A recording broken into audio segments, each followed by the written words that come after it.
नमस्कार बंधुरा Aparna village cooking সুন্দরবনে সবাইকে স্বাগত জানাই। বন্ধুরা আজকে আমি বানাবো কাঁঠাল দানার বড়া বা পকোড়া বলতে পারেন। আপনারা হয়তো বাড়িতে কাঁঠাল দানার অনেক রকম রেসিপি বানিয়ে থাকেন, তো আজকে আমি যেভাবে বড়া বানাবো একবার হলেও বাড়িতে বানিয়ে খেয়ে দেখবেন। তো আমি উনুন ধারে সব কিছু গুছিয়ে নিয়ে বসে পড়েছি।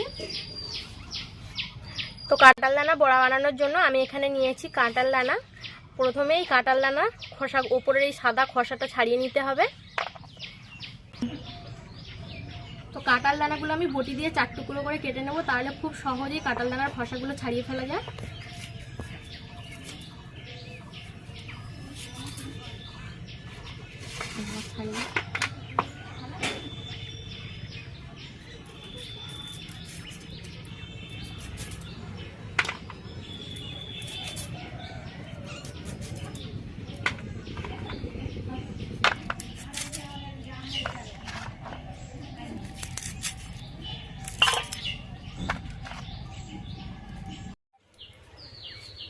তো বন্ধুরা দেখুন, আমার ছেলে কাঁঠাল দানা ছাড়াতে আমার হেল্প করে দিচ্ছে। আর ও কিন্তু কাঁঠাল দানা খেতে খুব পছন্দ করে। কাঁঠাল দানা রান্না করলেই শুধু বলবে মা কাঁঠাল দানাগুলো বেছে বেছে দাও, তাই তো?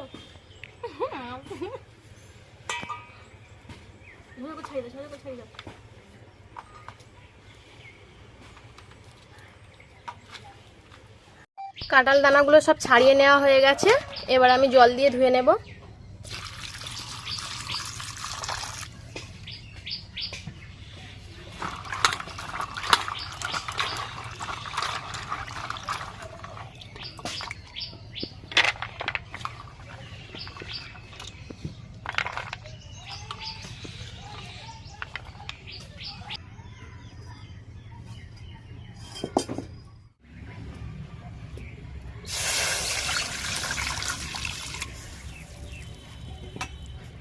কাঁঠাল দানাগুলো সেদ্ধ করে নেব।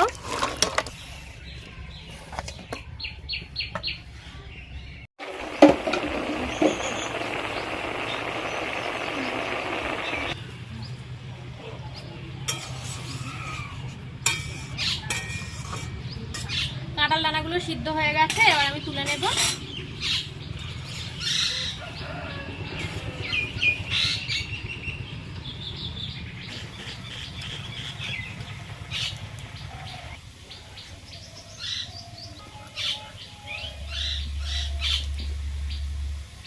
এই কাঁঠাল দানাগুলো ঠান্ডা করে আমি বেটে নেব।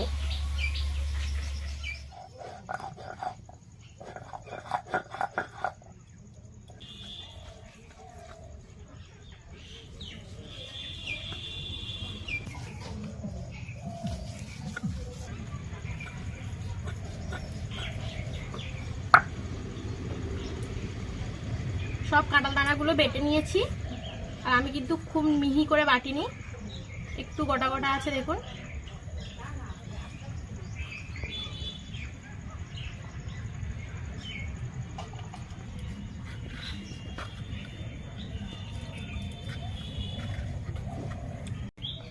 এবার এই বেটে রাখা কাঁঠাল দানার মধ্যে দিয়ে দেব কুচনো পেঁয়াজ,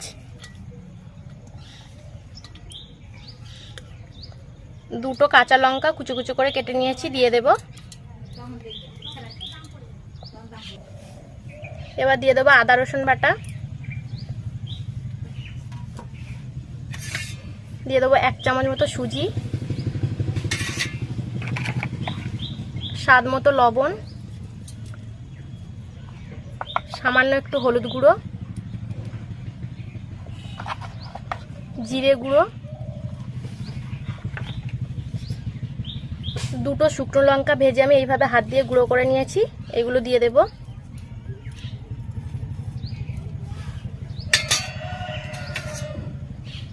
দিয়ে দেব 2 চামচ টমেটো সস,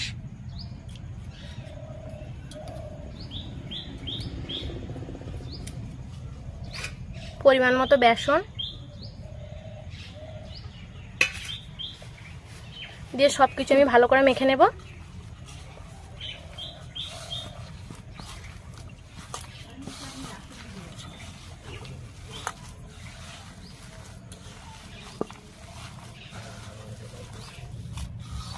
সবকিছু আমি খুব ভালো করে মেখে নিয়েছি।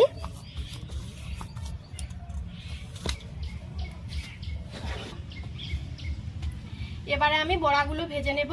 তার জন্য কড়াইতে তেল ভালো মতো করে গরম করে নিয়েছি। এবার আমি একে একে বড়াগুলো ভেজে নেব।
একই রকম ভাবে আমি সবগুলো বড়া ভেজে নেব।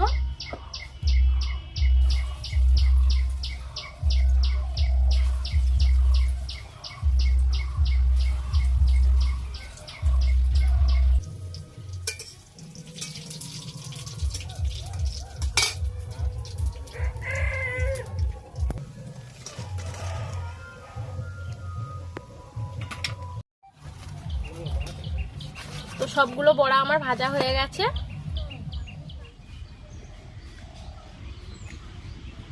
কেমন হয়েছে? ভালো। আমি এটা খাই।